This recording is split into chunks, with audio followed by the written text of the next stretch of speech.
स्वागत है आपका एक और नई सीरीज में। तो सीरीज के पहले एपिसोड की शुरुआत में लॉस एंजलिस को दिखाते हैं। ईव और उसके बच्चे इजी और जॉश ट्रैफिक में फंसे हुए हैं और जब वो अपनी बातचीत कर रहे होते हैं आसपास कुछ बड़ा ही अजीब होता है। ईव अपनी जगह से देखती है कि बहुत सारी गाड़ियां जमीन में नीचे गिरी जा रही हैं। उनको बहुत ही जल्द महसूस होता है कि उनके नीचे की जमीन टूट रही है और वहाँ पर एक बड़ा छेद बन रहा है। और जब पूरा परिवार वहाँ से बच के भागने की कोशिश करता है तो वो छेद लगभग उन तक पहुँच जाता है। तभी जॉश एक छोटी बच्ची को बचाने के रुकता है, लेकिन इस जगह से अपने परिवार के साथ नहीं रह पाता और आखिरकार वो छेद में गिर जाता है और फिर उसकी माँ भी गिर जाती है। और नीचे गिरने से कुछ सेकंड्स पहले ईव अपनी बेटी को बताती है कि वो उससे बहुत प्यार करती है। और फिर एरियल शॉट में दिखाते हैं कि वहाँ पर बहुत ही बड़ा छेद हो गया है। लोग डर की वजह से पागलों की तरह हो गए हैं और शहर में आपातकालीन स्थिति घोषित कर दी जाती है। फिर कहीं और ईव का पति ग्वेन, जिसके लिए वो काम करता है, उनके साथ एक बैठक में होता है। वो फौज में एक पायलट हुआ करता था, लेकिन एक दुर्घटना के बाद उसने काम छोड़ दिया और इस वजह से उसको काफी मानसिक समस्या भी होती है, जिसकी वजह से उसको बहुत ही अजीब दृश्य दिखाई देते हैं। ग्वेन बड़े छेद के बारे में समाचार सुनता है और जल्दी वहाँ जाता है जहाँ उसका परिवार है। और फिर आखिरकार एक जाना पहचाना चेहरा देखकर इजी ग्वेन को गले लगा लेती है और रोने लगती है। अब ग्वेन दुखी हो जाता है जब उसको पता लगता है कि उसका बेटा और बेबी जिंदा नहीं बचे। तभी अचानक उस बड़े छेद में से बहुत सारे अजीब पक्षी बाहर आते हैं और फिर सभी आसमान में गायब हो जाते हैं। अब ईव को दिखाते हैं जो एक बड़े मैदान में जाती है। जो उसके साथ हो रहा है उसकी वजह से वो बिल्कुल परेशान हो गई है और उसको कुछ समझ ही नहीं आ रहा कि करूँ क्या। वो आसपास देखती है तो उसका ध्यान आसमान में एक हरे रंग की रोशनी पड़ जाता है। वो एक पत्थर के पास है जिसके ऊपर खून वाले हाथों के निशान है। फिर ईव को याद आता है कि जॉश भी यहाँ गिर गया था और वो उसको ढूंढने लगती है। अब घास के मैदान को पार करने के बाद वो जंगल पहुँचती है और वहाँ उसको एक आदमी मिलता है जो कि उसी की तरह परेशान है। फिर दोनों पास ही धुआं उड़ते हुए देखते हैं और देखने के लिए उसकी तरफ भागते हैं कि वहाँ हो क्या रहा है। वो चौंक जाते हैं जब वो देखते हैं कि सभी गाड़ियां और इंसान जो छेद में गिरे थे वो यहाँ पहुँच गए हैं। वहाँ ईव अपने बेटे से और बाकी लोगों से मिलती है। अब उनको जल्द ही महसूस होता है कि वो सभी आसमान से उस हरे रंग की लहर से नीचे गिरे हुए हैं, लेकिन किसी को भी पता नहीं है कि वो वापस कैसे जा सकते हैं। वहाँ सभी लोगों का नेतृत्व तो डॉक्टर सैम करता है, जो सभी लोगों को इस स्थिति में अपना सब कुछ अच्छा करने और खाने पीने को इकट्ठा करने के लिए बोलता है। अब सभी के सभी अपने हिस्से का काम करने लगते हैं, केवल एक पुलिस ऑफिसर को छोड़कर, जिसका नाम मैरीबेथ है, जो कि खाने वाले प्रोटीन बार के एक डब्बे को छुपाने की कोशिश करती है।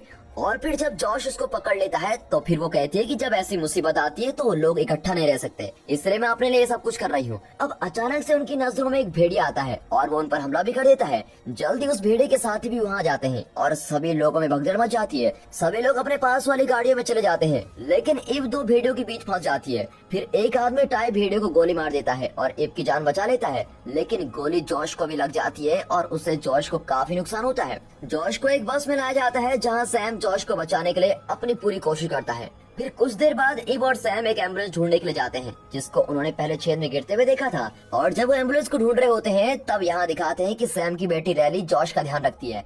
दूसरी तरफ लॉस एंजलिस में दिखाते हैं होमलैंड सिक्योरिटी विभाग की मुख्य वैज्ञानिक डॉक्टर सोफिया, जो हो रहा होता है उस सब के बारे में बात कर रही होती है। वो बताती है कि जो कोई इंसान उस छेद में गिरा उसके बचने की कोई उम्मीद नहीं है, लेकिन उन लोगों को इस शरीर को वापस लाने की वो पूरी कोशिश कर रहे हैं। उसकी ये बात सुनने के बाद ग्वेन को बड़े अजीब दृश्य दिखाई देते हैं, जिसमें वो ईव को एक पत्थर के पास देखता है जिसके ऊपर एक हाथ के निशान बने हुए हैं। वो ये बात इजी को बताता है कि ऐसे दृश्य उसको बार बार दिखाई दे रहे हैं और कहता है कि हमेशा मैं उन दृश्यों में खाली खेत और घास को देखता था, लेकिन अब की बार कुछ अजीब है क्योंकि वो इस बार अपने परिवार को भी उन जगहों पर देख सकता है। अब इस सब के दौरान सोफिया एक ड्रोन उस बड़े छेद में भेजती है, लेकिन जैसे ही वो उस हरी रोशनी के पास पहुंचता है वो ड्रोन सिग्नल भेजना बंद कर देता है। बाहर ग्वेन को एक और दृश्य दिखाई देता है जिसमें उसको एक गिरा हुआ ड्रोन दिखाई देता है। वो सोफिया को इस सब के बारे में बताने की कोशिश करता है, लेकिन सोफिया उसको ऐसा ही समझ लेती है। अब सिर्फ वही नहीं, ग्वेन की बेटी इजी को भी ऐसा ही लगता है कि ग्वेन ऐसा ही कह रहा है। ग्वेन को पता है कि ये सब सुनने में अजीब लगता है, लेकिन अगर उसको अपने बेटे और पत्नी को बचाने का कोई भी चांस मिले तो वो उनको बचाने के लिए कुछ भी कर लेगा। वो जल्दी से घर जाता है और तस्वीर ढूंढने लगता है जो कि उसने और ईव ने एक जगह घूमने के समय ली थी, क्योंकि उसको वो हाथ के निशान वाला पत्थर याद है कि उसने उसको सच में कहाँ देखा है। उसको वो तस्वीर मिल जाती है और जगह का पता चल जाता है कि वो पत्थर कहाँ पर है। अब कहीं और ईव और सैम अभी भी उस एम्बुलेंस को ढूंढ रहे होते हैं, तभी वहाँ उनको टाई मिलता है जो आत्महत्या करने वाला है। ईव उसको रोकती है और बोलती है कि चाहे उसके साथ कुछ भी हुआ हो उसको ऐसा नहीं करना चाहिए। और फिर टाई भी उनके साथ मिलकर एम्बुलेंस ढूंढने लगता है, क्योंकि जब वो वहाँ पहुंचा था तब उसने एम्बुलेंस देखी थी। अब वापस लॉस एंजलिस में ग्वेन को वो पत्थर मिल जाता है और उसके आसपास खोदना शुरू करता है ताकि उसको और कोई निशान मिल सके, लेकिन उसकी बेटी इजी सोचती है कि उसके पापा पागल हो गए हैं। लेकिन तभी ग्वेन को ईव की अंगूठी वहाँ जमीन पर मिलती है और अब वो समझ जाते हैं कि पक्का इसके दोस्त की तरफ कुछ न कुछ तो जरूर है। अब दूसरी तरफ इव और उसके साथियों को एम्बुलेंस एक खाली जगह पर मिलती है। वो उस गाड़ी पर हॉलीवुड पहाड़ी का निशान देखते हैं और सामने उसको पहाड़ी भी दिखाई देती है। दोनों बिल्कुल एक जैसी दिख रही हैं, जिसका मतलब है कि वो लोग अभी भी लॉस एंजलिस में हैं, लेकिन वो बस पीछे के वक्त में है जब इंसान नहीं हुआ करते थे। तभी अचानक उन पर एक बाघ हमला कर देता है और वो उनका रास्ता पर पीछा करता है। सैम फिर एक गाड़ी के नीचे गिर जाता है, लेकिन बाकी दोनों उसको ढूंढ नहीं पाते क्योंकि बाघ उनका पीछा कर रहा होता है। अब एक समय आता है जब बाघ उन पर हमला करने वाला होता है, लेकिन बाघ एक जाल में फंस जाता है। ये जाल साफ साफ किसी इंसान ने बनाया हुआ है, जिसका मतलब है कि सिर्फ यही लोग यहाँ नहीं है। अगले कुछ घंटे वो सैम को ढूंढते हैं और फिर उसको आखिर में पहाड़ी के नीचे लेटा हुआ देखते हैं। उसके शरीर के पीछे चोट लगी होती है, लेकिन वो अभी भी होश में है। उनको जल्दी वापस सभी लोगों के पास जाना पड़ेगा क्योंकि अब तक तो जॉश के घाव में बीमारी फैलने लग गई होगी। और जब सैम को लगता है कि उसकी वजह से सबकी रफ्तार कम हो रही है, तो वो बाकी दोनों को पहले जॉश के पास भेजने को बोलता है। ईव टाई को सैम का ध्यान रखने के लिए छोड़ देती है और खुद अकेले वापस जाती है। अब इस सब के दौरान मैरीबथ को एक ट्रक में नशे का सामान मिलता है और ऐसा लगता है जैसे उसको पता लग गया है कि ये सामान किसका है। वो लोगों से एक हरी जैकेट पहने हुए लड़की के बारे में पूछती है और इस सब के दौरान उसको एक वेरोनिका नाम की लड़की मिलती है और उसके साथ में उसकी चुप रहने वाली बहन लिली मिलती है। लिली के पापा कल भेड़ियों के हमले में मर गए थे और उसके शरीर को जानवर खींच के लेके गए। वेरोनिका मैरीबeth को अपनी बहन का ध्यान रखने की जिम्मेदारी देती है और खुद जंगल में अपने पापा को देखने चली जाती है। अब उसके साथ एक लड़का स्कॉट भी जाता है। इस मिशन के दौरान स्कॉट को पता लग जाता है कि वेरोनिका एक धार्मिक लड़की है और वो सोचती है कि अगर वो रास्ते से भटक जाएगी तो भगवान उनकी मदद करेंगे। अब जल्दी ईव उस जगह पहुंच जाती है जहां सभी हैं और अपने बेटे जॉश को दवाई दे देती है। अब उसके जख्म को सिल दिया जाता है, जिससे जॉश के शरीर का तापमान सामान्य होने लगता है। इसके दौरान यहाँ दिखाते हैं कि ग्वेन एक डॉक्टर को टीवी पर देखता है जो बड़े छेद के बारे में बात कर रहा होता है। फिर ग्वेन डॉक्टर से मिलकर मदद मांगने की ट्राई करता है। अब शुरू में तो डॉक्टर उलझन में पड़ जाता है, लेकिन जब वो उस अंगूठे को दिखाता है कि ये मुझे वहाँ पर मिले, तो फिर वो पता लगाने के लिए मान जाता है। कहीं और सोफिया को ग्वेन की योजना के बारे में पता चल जाता है और उसको अपने पास बुलाती है और फिर पता चलता है कि 3 साल पहले भी एक ऐसा गड्ढा रेगिस्तान में हुआ था और उसी दिन और लगभग उसी जगह ग्वेन के साथ एक्सीडेंट भी हुआ था। अब अंगूठी के बारे में परिणाम आ चुके होते हैं और अंगूठी 10,000 बेसी से है और इन सभी सबूतों की वजह से सोफिया ग्वेन पर विश्वास करती है और सभी को बचाने के लिए योजना शुरू करती है। फिर वो ग्वेन को एक खास तरह का एरोप्लेन दिखाती है जो कि उन्होंने खास बड़े छेद में भेजने के लिए बनाया हुआ है। उसको ग्वेन तो नहीं उड़ा सकता, लेकिन उसके लिए उसके खास दोस्त लेवी को इस काम के लिए बुलाया गया है। समय में यात्रा मुझे तो हमेशा से ये बहुत ही पसंद है। यहाँ एक अलग और नई तरीके से समय में यात्रा दिखाई गई है। दोस्तों, आप लोगों को अब तक किस तरह और कौन सा टाइम ट्रेवल सबसे पसंद आया? वीडियो को पॉज करके कमेंट सेक्शन में जरूर देखिए। बताइए। अब 10,000 BC में वेरोनिका और स्कॉट को कुछ ऊंट दिखाई देते हैं जो एक गड्ढे की तरफ जा रहे होते हैं। स्कॉट उनको रोक लेता है और ऐसा करके उनकी जान बचा लेता है। इसी के साथ वो वेरोनिका के पापा की लाश को देखते हैं जो कि एक पत्थर के बने हाथ के निशान के बीच रखी हुई है। जंगल में सैम और टाई एक आदमी से मिलते हैं जिसका नाम लूकस है। जब वो सभी लोगों के पास पहुंचते हैं तब पता लगता है कि लूकस मैरीबeth का बेटा है और साथ ही वो ड्रग्स बेचने वाला है। वैसे दोनों के बीच में ज्यादा अच्छे संबंध नहीं है, लेकिन मैरीबeth उसकी फिक्र करती है। अब यहाँ रैली सैम और उसके पीछे लगी चोट का ध्यान रखती है और इस काम में स्कॉट भी उसकी मदद करता है। वो सैम का दर्द कम करने के लिए एक ड्रग का प्रयोग करते हैं जो कि उनको एक गाड़ी में मिला था। जब स्कॉट वापस आता है तो वो सभी को बताता है कि वो सभी 10,000 BC में है। वो मनुष्य जाति के विज्ञान की पढ़ाई कर चुका है और उसको पता है कि 1 महीने पहले 8 ऊँट को तार के गड्ढे में गिरने से बचाया गया था और वो वही ऊँट है जिनको उसने कुछ समय पहले बचाया है। लेकिन लूकस उसकी बात को मानने से मना कर देता है और वो वहाँ से बच निकलने के लिए अकेला चला जाता है। मैरीबeth उसके पीछे जाती है और वो एक ऐसी जगह पहुँच जाते हैं जहाँ उन्हें एक जाल मिलता है जो कि साफ साफ किसी इंसान ने बनाया हुआ है। इसके दौरान ईव और टाई खाना ढूंढने के लिए निकल पड़ते हैं, लेकिन इसी बीच उन्हें एक भालू मिल जाता है जो कि उनका एक गुफा तक पीछा करता है और गुफा में जाने की वजह से उनकी जान बच जाती है। लेकिन गुफा का दरवाजा पत्थरों के गिरने से बंद हो जाता है और वो बेचारे वहाँ फंस जाते हैं। अचानक लूकस और मैरीबeth उनके पीछे आ जाते हैं। वो इस गुफा में यहाँ के इंसानों को ढूंढने के लिए आए हैं। अब वो गुफा में घूमकर पता लगाने की कोशिश करते हैं और पानी से भरी जगह पर पहुँचते हैं। फिर टाई उसमें से बाहर निकलने का रास्ता ढूंढने के लिए जाता है, लेकिन उसको वहाँ कुछ आश्चर्य वाली चीज मिलती है। अब सभी उसके पीछे पानी में जाते हैं और पानी की दूसरी तरफ पहुंच जाते हैं जहां 1 साल पुरानी लाश मिलती है। वहां देखकर साफ साफ पता लगता है कि वो आदमी भी उनकी तरह भविष्य से आया था और अकेला रह रहा था। उसने बंदूक का प्रयोग कर आत्महत्या कर दी थी जो कि उसके पास ही पड़ी हुई है।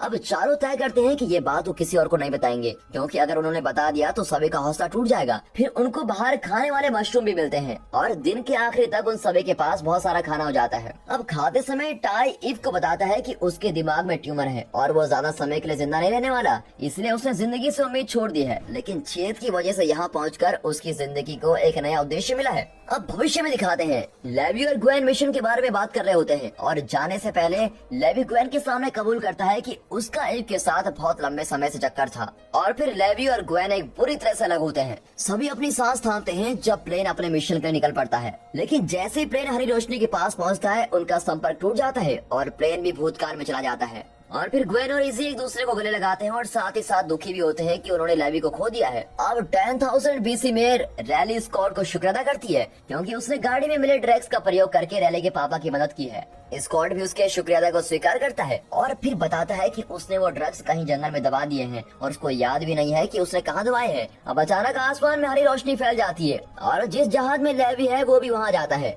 फिर सुबह दिखाते हैं कि लूकस, एवी, जॉश, स्कॉट और रैली उस हवाई जहाज को ढूंढने के लिए निकल पड़ते हैं और आखिरकार वो लेवी से मिल जाते हैं। लेवी और एव मिलते हैं और फिर लेवी उनको उनके मिशन के बारे में बताता है। सभी लोग बहुत ही खुश हो जाते हैं कि कोई तो उनकी मदद करने के लिए आया हुआ है।